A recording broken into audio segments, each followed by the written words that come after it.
All right, you guys, welcome to yet another exciting episode of the Online Prosperity Show. And you guessed it, this is the number one place where we uncover the real stories, the real strategies, and people that are solving real problems. And especially if you're trying to build wealth without feeling like you're gambling your future away, this is the episode for you. I'm your host, Prosper Taruvinga. And if you've maybe ever looked at property investing and thought, am I too late, or is it too expensive, or maybe am I making a wrong move, or am I in the right lane, or worse, what if I do nothing and maybe regret it later? Then once again, this episode is for you, because today we're going to be joined by somebody who does not just talk numbers, but also thinks in them.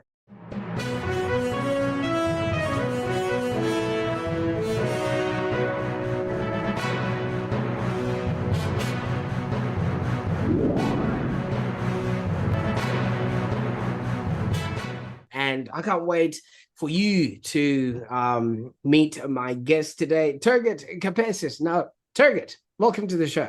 Good morning, Prosper. Glad to be on here. Absolutely. Now, for those that are joining us for the very first time, Turgut is the founder of TK Property Solutions, and he did not always start off as a buyer's agent. He was a civil engineer that turned into a commercial finance leader who was operating across Asia Pacific. And now he helps everyday Australians build wealth through smart and calculated property decisions.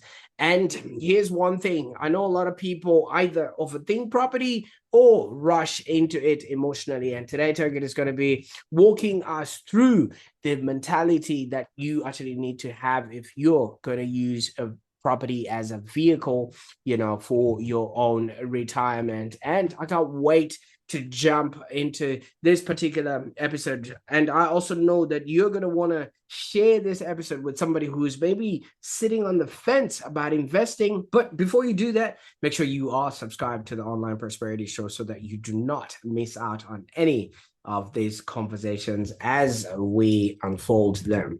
Now, Turgut, I could go on and talk about things that I have no qualification to talk about.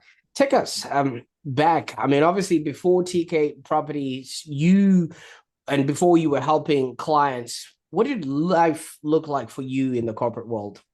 Corporate world was extremely busy, so I was in a reasonably senior role within a global organization, and in that role, it required a lot of decision making, a lot of tough decision making, a lot of hard work, and a lot of responsibility. Absolutely. And obviously you started off in civil engineering. Was that always the dream to be in civil engineering, or did that just come up as a box you ticked at a career guidance class? It was a very conscious decision made at the time. I love building and putting something together and having an end product, and civil engineering helped me put that vision together in terms of design and then potentially build as well. And I've always had that passion around property and or construction, and that's why I went into that field. Later Absolutely. in life, that pathway changed, and here I am today. Absolutely. And thank you so much for opening us up with that. Now, you keep referring to having a passion in a property. Were there any role models or people that were around you that were already involved in property, that you sort of looked up to as you were on your way up? I had a look through a number of different property investors that had published some books, and that got me really interested in the late 90s, early 2000s. And I knew that property is one of the key ways that is available to the everyday Australian to be able to build wealth in this country. And the other way is to have a business. So I thought later on in life, let me combine the two passions, running a business as well as using property as a vehicle to enable people to build wealth over time. In the early 2000s, I did a real estate course with a property spruiker at the time, and that really opened up my eyes. It's not just potentially going out and buying a property, maybe fixing it, maybe living in it, maybe developing it. But there's so many different ways that you can use property as a vehicle to be able to build wealth in Australia. Absolutely. And that really opened up my eyes. Fantastic. And thank you so much. Now, you've mentioned this that property, it's either property or business that people can utilize to grow wealth, in especially here in Australia. Now, both of these things are also not looked favorably, at any given barbecue or, by the everyday sort of person. How did these sort of topics sit with you maybe when you were growing up or the people that were around you? For me, it's rather simple. You want to build wealth, you want to secure your own future and your family's future, and then hopefully leave something for your children. And with that sort of goal or mindset in mind, I start off with what can I do to progress that and build up that financial future for my family. And when going through that process, what tools or vehicles can I use? When most people work, they are usually very stuck in the way and what we call rat race, where people go to work, do their 9 to 5 or even longer hours, they come back home, and life goes on. And as time goes on, the economic pressures that are felt on families just increase over time. People's wages do not increase in line with the inflation that's currently taking place in Australia. That then leads to what can I do? And people are out looking for a solution for that and want to build their wealth. The smarter people try to find ways to be able to achieve that. Some go down the path of business, and the business path is never easy. Majority of businesses fail within the first year or 3 years. That's an area where a lot of people have failed. They've tried and failed. But if they usually work in a type of business or have office type work, then again, their capacity to earn a very high level of income typically is reduced for the average person, and it's capped. When you go down the path of business and or investment and using property as a vehicle, then that potential cap is removed, and then you've got a potential to significantly increase your finances and improve for your future. Absolutely. Now, one of the things that you did on your way up was to undergo a real estate course, but you described it as a course coming from a property spruiker. Now, what sort of a person is that? This was a guy in the early 2000s that had advertised, and his marketing campaign was buy property with no money down. And that firstly intrigued me. I'm like, the typical investor would have to put 20% deposit down to buy a place. When I heard that, it got me really intrigued. And there was a session held in a small venue. And with a projector, they projected, and everyone that attended, listened to his talk for 45 minutes. And those people that wanted to learn more then set up a strategy session with one of his consultants. And then those people that wanted to then further go on were able to purchase or attend his live event, which was a 3 or 4 day course at the time. And at the time, there weren't many people doing this. And the way he made things sound was very interesting. And I learnt about buying property with little to no money down. It wasn't really no money down, but there was a little component required. And one of the strategies there at the time was utilizing deposit bonds to buy off the plan investments. So by using a deposit bond, rather than use pull out equity or use your deposit or cash that has been accumulated in your bank account, you could utilize a deposit bond to secure an off the plan investment, and that is a significant fraction of the cost that that would normally be needed to be put towards a deposit. And that way you can secure your property, and then when it comes time for settlement, then if the property has gone up in value, what you can do then is based on the new valuation of the property, if that has grown a certain percentage, you may be able to use 80% of that new valuation to then go and borrow from the bank. If that property were to increase over time before settlement, then there's little to no money out of your pocket.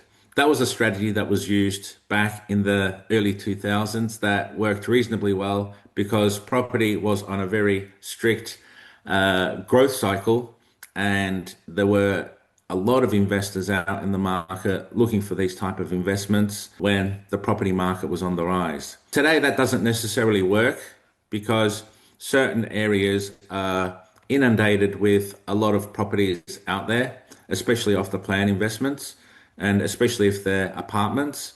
And those apartments don't necessarily grow in value very quickly, or sometimes may even go backwards if you buy in the wrong place. So the key message here is you have to use sound facts and have a strong knowledge base around what to invest in and where. And that's where a buyer's agent can help in that process. Absolutely. And thank you so much for walking us through that, because obviously there are people out there that are giving, random bits of advice, which might not necessarily be working or be the best protocol for a lot of people.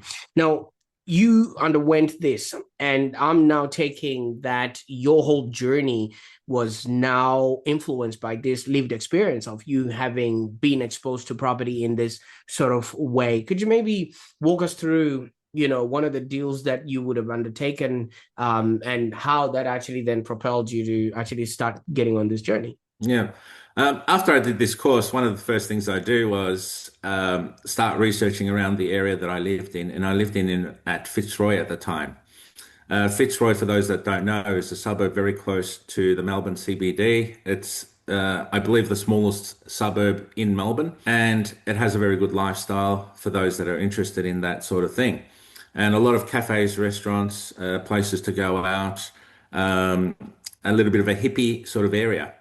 And we were living in that area at the time, newly married, and every weekend I'd go to auctions because I had the passion for property and I knew the market very well around the Fitzroy area and Collingwood as well. There was an off the plan apartment being built and promoted. And at the time, I looked at that.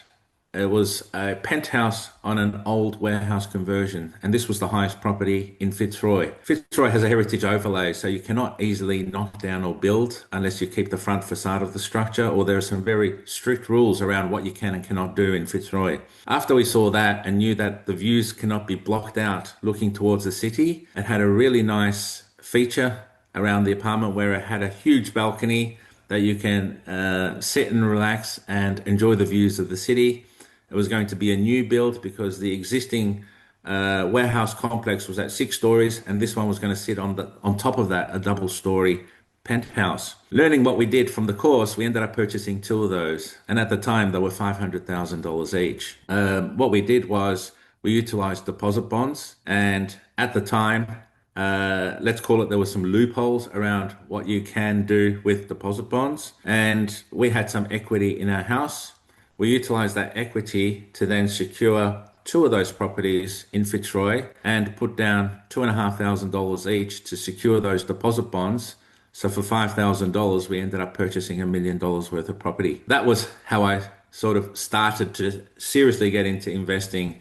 And just before that, the same year, I had sold a property that I had purchased in Broadmeadows. This was our first home. We purchased that one for $112,000, which seems comical these days. It was a two-bedroom unit, and we had a really noisy neighbor. So we said, okay, we've got to get out of here, and sold that 9 months later for $136,000. So 112 to 136 is not a bad increase in 9 months.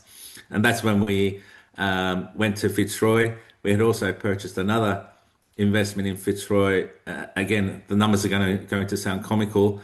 It was $122,000 for a one-bedroom apartment then that had some car parking. We did a minor reno on it and spent about $10,000, and then sold it a year for $217,000, I think it was. So made like 90,000 profit within 1 year at the time. And then we went on to purchase these penthouses, which there is a negative story attached to that as well, because by the time the construction was built, the penthouses they didn't have the 30 square meter balconies that were originally on the plan, and they had cut out a significant portion of the balcony so the lower levels can get light for the lower level apartments. So what ended up happening is we said to the developer, we're not going to settle. They said, you have to settle. We said, this is a material change to the contract, which there was a clause in the contract to say the purchaser can back out if there is a material change. We argued that it was material because firstly, it was a penthouse. The views are important. The balcony and or lifestyle that gave to the purchaser was important. They then argued No, it's not important. It's not a material change. We said we want to back out. They said you have to purchase. So what we did at the time, we got another real estate agent to come have a look. They had a look and they said it's close to $500,000 in value, but not quite there. It's like 480, 490, which is what I guessed as well. We ended up not purchasing it, and then we ended up going to court, and when we went to the doors of the court, both parties said everyone settled their own expenses. Then the developer later on sold it to someone else. So we got out of the deal in the end because it wasn't quite suitable for what we wanted, which then taught me a big lesson because at the time, my lawyer said, would you go and buy a $20,000 car without looking at it? And I said, no. And then he said, why are you purchasing a $500,000 penthouse without looking at it? And looking back at it, it definitely made sense. So for those that are looking at purchasing off the plan type investments, there is an element of risk there that everyone needs to be wary of. And especially if these are apartments as well. If it's a reputable builder, okay. If there's something unique about the apartment complex, i.e., it's close to the beach, it's unique, maybe it's low rise, not many competition around, then it may be an okay investment. But if it's in the heart of, let's say, Melbourne CBD, we know and can see many investors and property owners struggling because their property has not grown in value and sometimes has even gone backwards. So this is something that people need to be wary of when buying off the plan investments. Absolutely. And thank you so much for that story because it really opens us up to quite a lot just in that story alone. I mean, you've now had this lived experience, and this is something that you're going to be passing on to your clients over there. But I also wanted to acknowledge the fact that you had already done two property transactions, and you and I both know that not a lot of people go, past third property transaction or fourth property transaction. So it's not something that is, Yeah. common amongst a lot of people. So in the whole buying and selling of properties is, something that you need experts and Yeah. professionals in. Now, you mentioned something that your lawyer said to you, which is basically, would you buy a property or something that expensive without having seen it? Does that apply when people are buying interstate?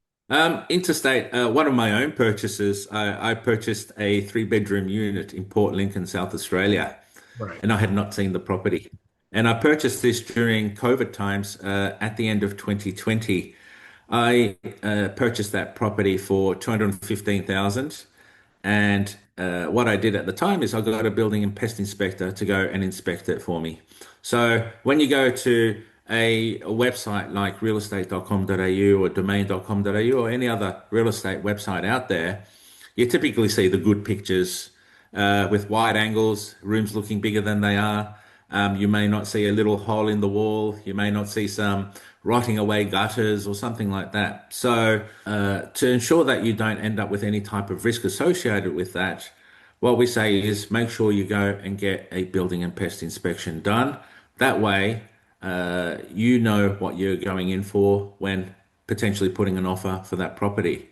When I did that, the building pest inspector went, took a lot of photos around the property, and it came back very clean. There was only a couple of very minor issues, and those were not things that were going to stop a property purchase. He mentioned that at the time, the fence at the back was leaning, and then we got a quote from a fencing provider, and they said it's $1,900, and we said, okay, that's leaning. Let's reduce the contract price by $950, which was my share of the fence fixing. So we ended up getting the property for $214,050. So we got a $950 reduction. So using the building and pest inspection can be a tool to further negotiate if there is something potentially wrong with the property that can be immediately fixed. If there are structural issues, again, they can be fixed, but not many people have either the funds or capacity or experience to be able to do those sorts of fixes as well. What we do as or what we do as buyers agents is we service all across Australia, or I service all across Australia. And what we say to our clients is don't just restrict yourself to the area that you live in, because you may be limited to what you can potentially achieve by not investing elsewhere. Investors or some people have got this mindset of, I'll invest where I know. And where do they know? Or what areas do they know? They know the area that they live in. But the area that they live in, the property prices over 10 years might go up 30%, where the average suburb might go up 100%. And if you get in at the right time for some suburbs, it might go up 150%, or you might get 100% growth in the first 5 years as opposed to waiting 10 years. Open up your mind, look all across Australia, and we may be able to find a property that suits your needs. So when we sit down with clients, we say, okay, what is your borrowing capacity? What is your risk appetite? And also, uh, what type of time frame are you looking at to extract equity from that property? Do you want to keep it forever until you retire, or do you want to use a strategy where we can get the maximum amount of growth in the shortest period of time? For example, in 2 years, if the property price goes up 25, 30% on a 600K property, 20% is already $120,000. That can potentially, part of that can be withdrawn from the property value and used as a deposit for another property.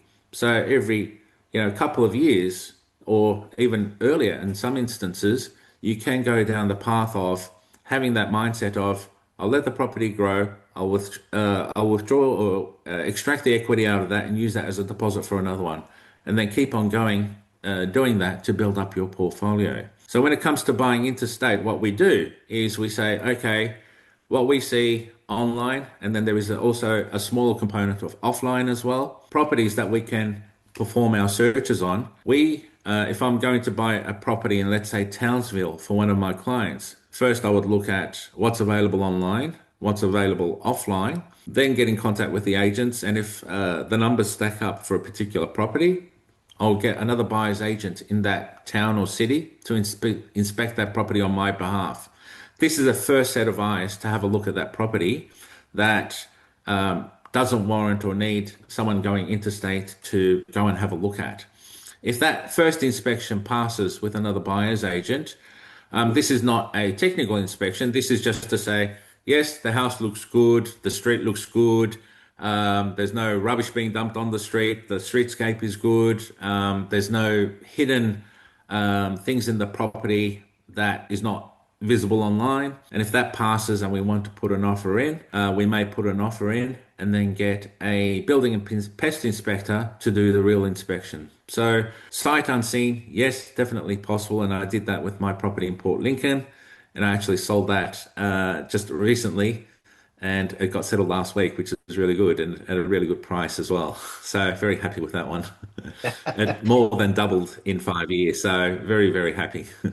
Fantastic, and congratulations on that outcome. I mean, you started us off, with some nail biting story, but now it looks like, you're on the upward trajectory, especially with your property purchases there. Now, I'm happy that you have actually clarified that because so many people would have heard that statement from that lawyer saying, do not purchase something you haven't seen, and then think that it actually translates to, other properties in other areas. But from your experience, what do you think? A lot of people just want to look in the area that they're in, or in places that they're familiar with, even though better opportunities, like you have stated, exist in other states. So people have typically got the mindset of, I can see what I'm buying.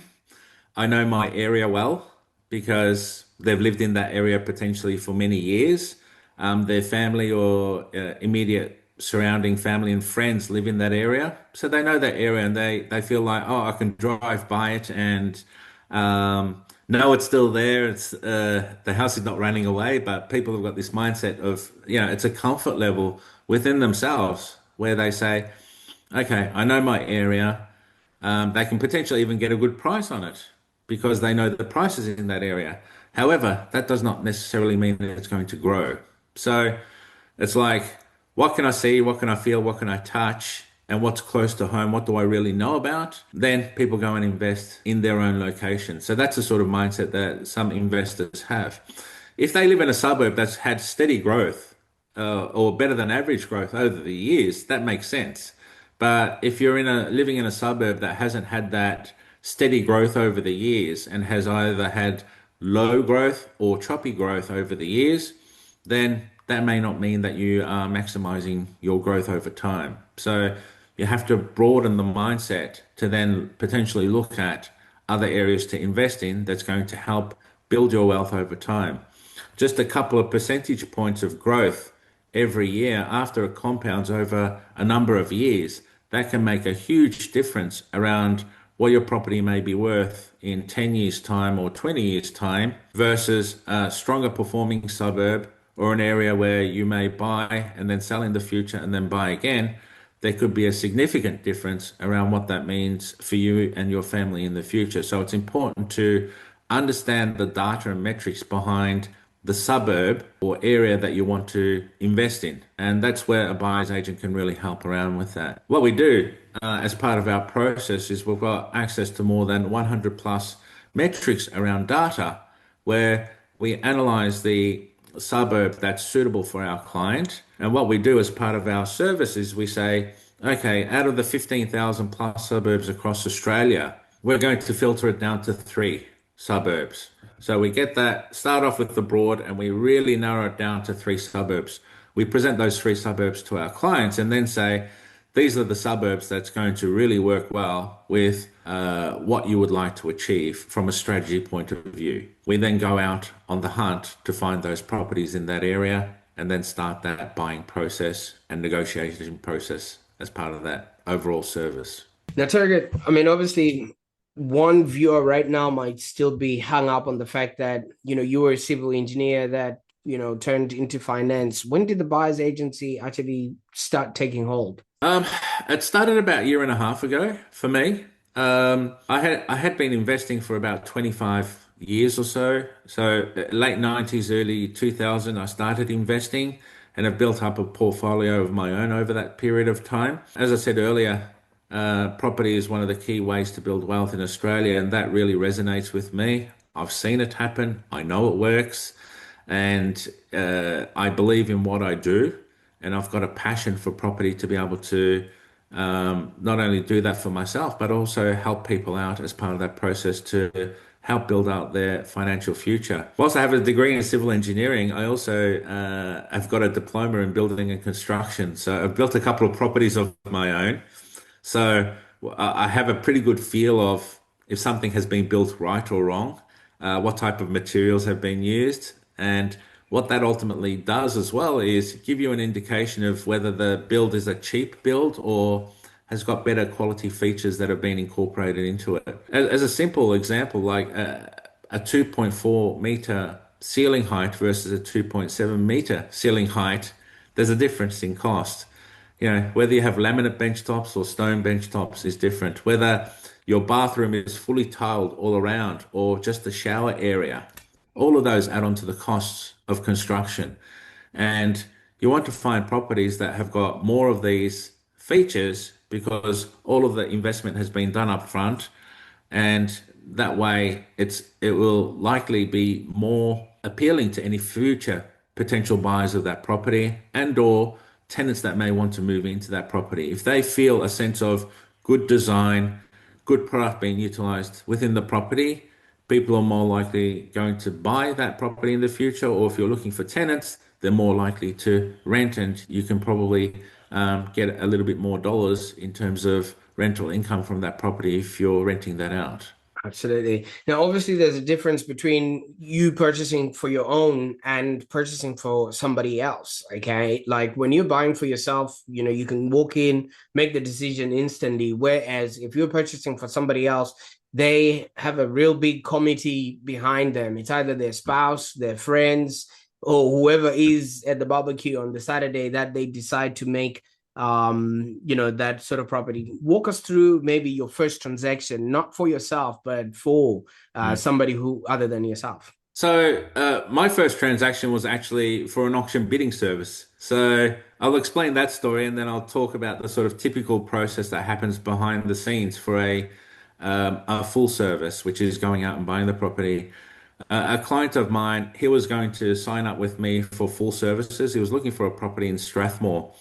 And I said, "What's your range?" And he said 20,000. Sorry, he said $2 million. He's got capacity to borrow up to. And I said, that meets the criteria. He came down to Melbourne, had a look at a property or two that he was interested in, and then he went back to where he lives, and that's in Alice Springs. And then a week or two later, he said, my daughter has found a property for me. He had been looking for 18 to 20 months in Melbourne because he was planning to move down to Melbourne. His daughter found him a property and the auction was going to be in a couple of weeks. And he said, Turgut, can you bid an auction for me? Because I told him about my auction bidding services.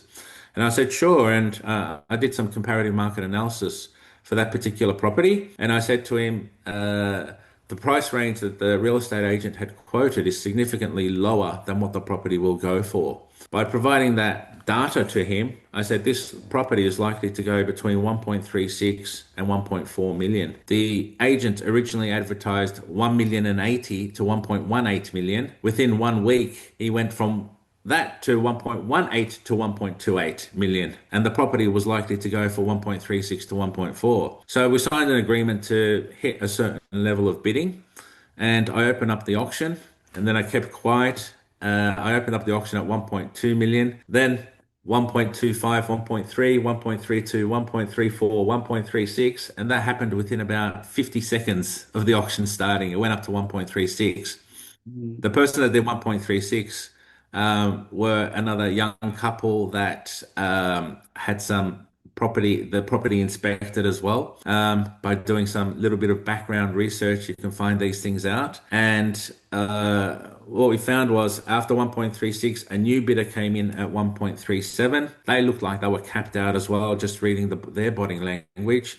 Someone else came in at 1.38 million. They look like they reached their capacity as well. And I asked the auctioneer, is this on the market? And he said, if you bid, it'll be on the market. And I said 1.39. Then a builder put another $500 on. And then I put another $500 on that at 1.391. I secured the place. So that was sort of one of the auction. That was my very first client doing that for them, and they were extremely rapt because it was a very nice property and in a suburb that averages 7% compounding growth over the years. When it comes to back to your question around the decision makers, firstly, when someone is willing to invest, they have to look at their why. Why are they wanting to invest? And if that why stacks up and their mindset stacks up, things tend to progress very easily, very quickly as well. So the why is important. I try to suss this out during my discovery call and strategy call with my clients, trying to understand their why. And if their why is reasonable and makes sense, then I say, okay, who are the decision makers in this? Is it yourself and or your partner? And if the answer is yes, this is after the discovery call. Have you got your finances in place? Sometimes people don't have their finances in place, so they don't know what they can borrow. So then I say, okay, get your finances sorted out. I can refer you to a broker if you don't have one. If you have one, get me an amount that you're comfortable with what you can invest, because then that defines one of my first parameters. And if they get that sorted out, sometimes if my clients have got multiple properties, they may need to get that revalued to then withdraw the equity from those properties and then be in a position ready to buy. So once they're ready, I get the decision makers on the call to say, this is what we're going to do. This is what our process looks like. I'm going to go out on the hunt to find those right suburbs for you. Once I find those right suburbs, I'm going to shortlist a number of properties. I'm going to go and negotiate on your behalf. I also try to get a sense of, after presenting those initial set of properties, what do they like or not like about those properties? In theory, it's supposed to be a non-emotional decision. When it comes to investing, you need to look at what is the data showing you. So it has to be more of a logical decision. Undoubtedly, the emotional decision can come into play as well. What if it works? What if it doesn't work? There's a fear factor as well. But at the end of the day, you have to look at what is the data showing you? What are the facts showing you? And what is the likely scenario that's going to occur for you if you buy in this location? And once we get over that mindset, understand all of that, go through a few properties, and they might say, I really like this one, I really like this one. Then I'll go out and start the negotiation process. And if the numbers turn out to be good and or a good deal for my clients, then put an offer in. on behalf of my client, start the negotiation process, and then if the clients are okay with it as well, we sign off on that, and then they end up with a property. Absolutely. It seems all nice and clear cut, but obviously it's because you've had the expertise and the know-how, plus the market knowledge and all the credentials that come along with it. But for everybody else who's just out there, some people think, you know what, property investing is just a little bit risky at the moment. If you look at the interest rates, if you look at the market uncertainty and everything else that comes along with it, why should somebody still consider it as a very lucrative vehicle? Like you have said, it's either business or property that actually makes the wealth in Yeah. Australia.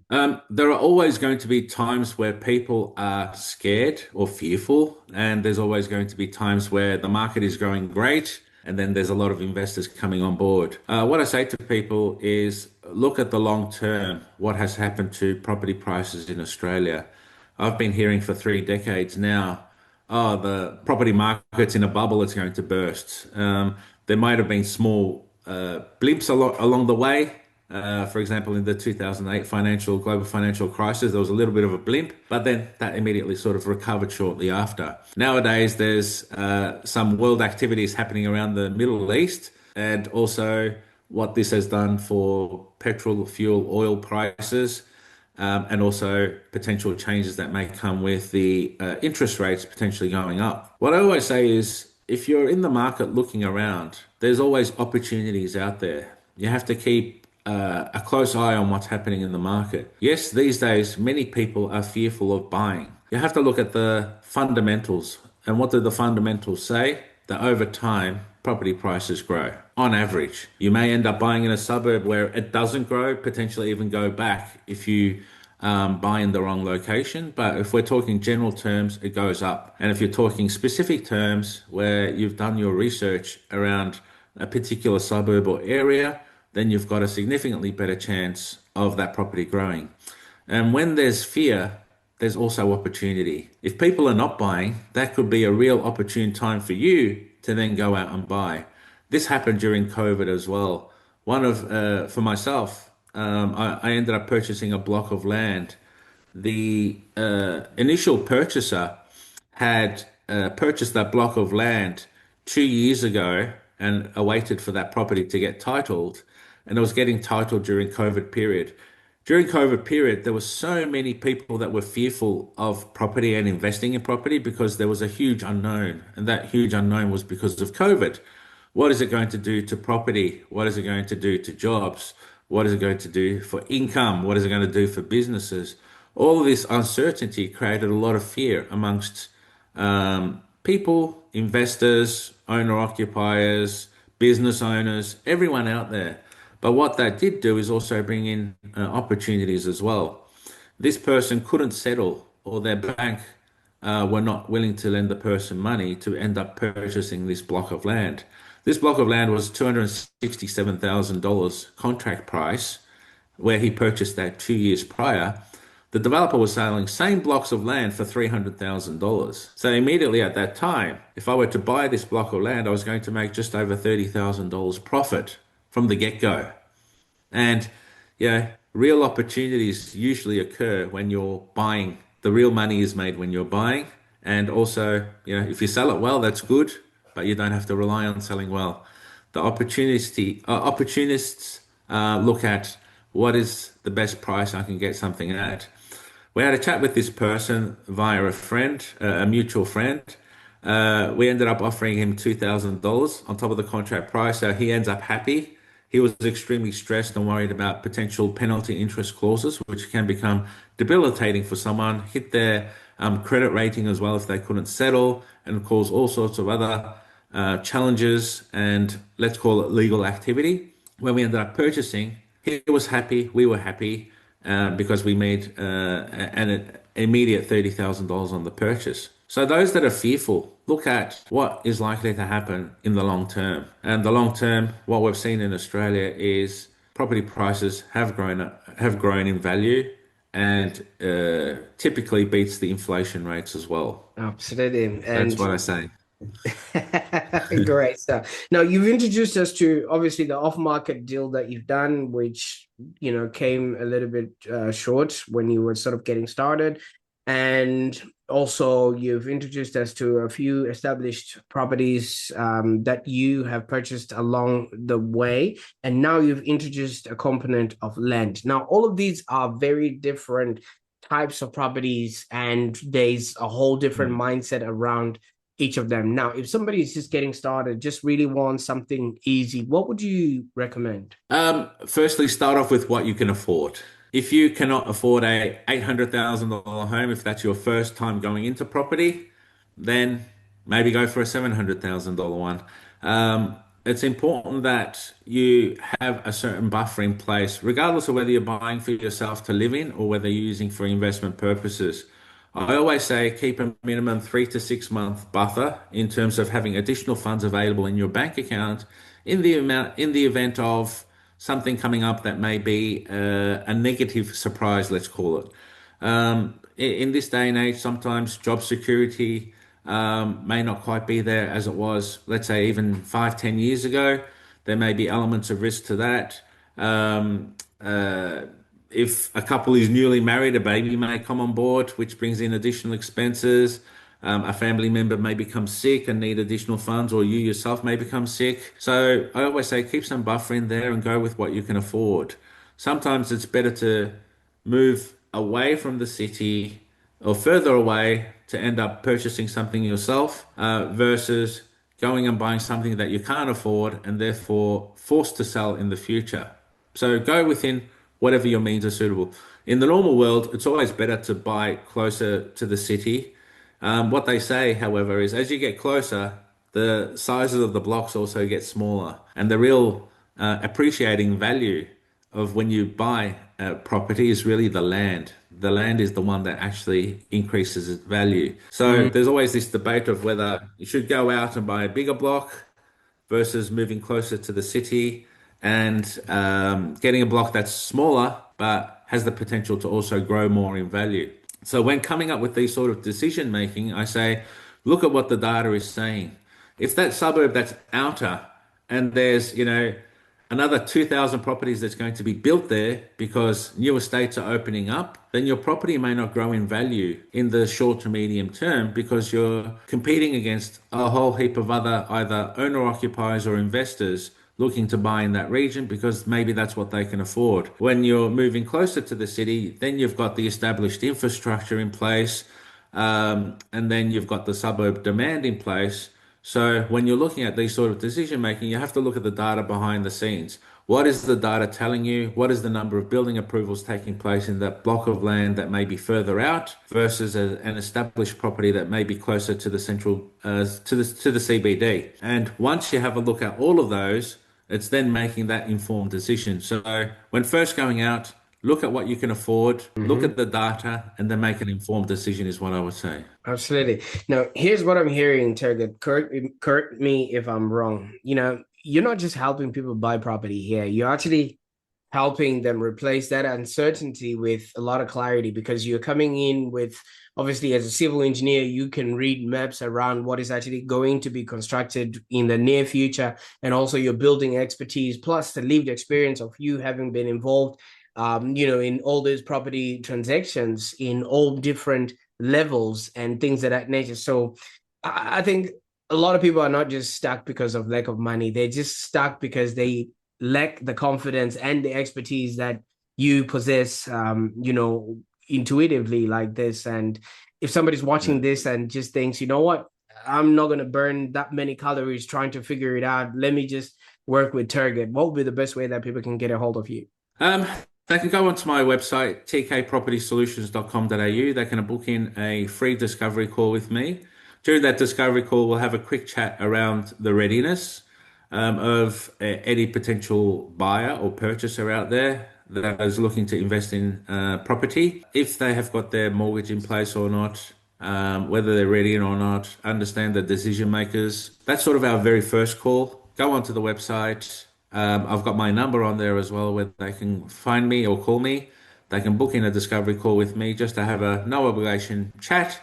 And if then we like each other and like to work with each other, then we can book in a strategy session where we start to get into a bit more depth around the whys, the hows, and start the property purchase journey with them. Absolutely. And as you have eloquently said, that business and property are the most viable engines, especially in the Australian market, for you to actually build real strong wealth. And if people have an opportunity to get into the property market, it will be remiss for them to not try, their hand in getting ahead. And from what I know, it's not necessarily about timing the market. It's about the time you spend in the marketplace for you to actually create a wealthy future for yourself. So I'm going to be putting all those links in the show notes so that people can actually get started on their journey and obviously find their way to your website there. Now, Turgut, I can't thank you enough for the time that we spent on the call today. I mean, your life story and your experience have got so much value for those that are looking to get started on their journey in property. You're not just coming from a place of you've maybe read a couple of books and you kind of know what is good debt and bad debt. No, you actually have lived experience in this particular journey. Now that you've told us where you've been and what it is that you're working on, what's next? What can people expect now that you've brought us into your world that you're working on right now? If they get in contact with me, they'll get a lot of clarity. You mentioned that word before, which is very important. People are sometimes not clear on what they want, and if they're clear on what they want, they don't have the confidence. So bring the clarity and confidence into that process and really sort of suss that out with my clients, and then hopefully work together. Um, I always look at what is in it for my client. And buyer's agents, we represent the buyer when going out and doing the transactions for them. So we have their best interest at heart. We try to negotiate as if we're negotiating for ourselves. We try to get the best price, the best property, best location, etc., as if we're doing it for ourselves. We're representing the buyer, and we want to make sure that the buyer ends up getting a great deal at the end of the day, and then also can refer me to other people that they know to say, Turgut, he's a really good guy. He knows what he's doing. I've used him. It turned out well, and I recommend him. That's where we want to get to. And if we help people build wealth over time, close that bridge or go over that bridge towards that financial freedom goal, then I've done my job and I'm a happy person and sleep comfortably at night. That's what counts. What an incredible conversation. And I can't thank you enough, Turgut, for the time that we spent on the call today. And obviously, for those that are watching right now, if there's one thing that you might be able to take away from this particular conversation is I think wealth is not built by just working harder. It's actually built by making better decisions consistently over time. And that's one thing that I've been picking up from what Turgut is saying, because sometimes it only takes one decision to get started. And obviously, you might not have known that the time has come. Let this be the episode that sparks, your journey, or be that straw that breaks the camel's back. So if this episode made you think a little bit about your future, or consider checking out what TK Properties is also offering. And if you're not quite ready for this, just maybe share this episode with somebody who might need that push, because chances are they're actually waiting for a sign, and this episode might be the sign forward. So check the links in the show notes, and I can't wait to see what you will do with this information. In the meantime, enjoy the rest of your day. Bye for now.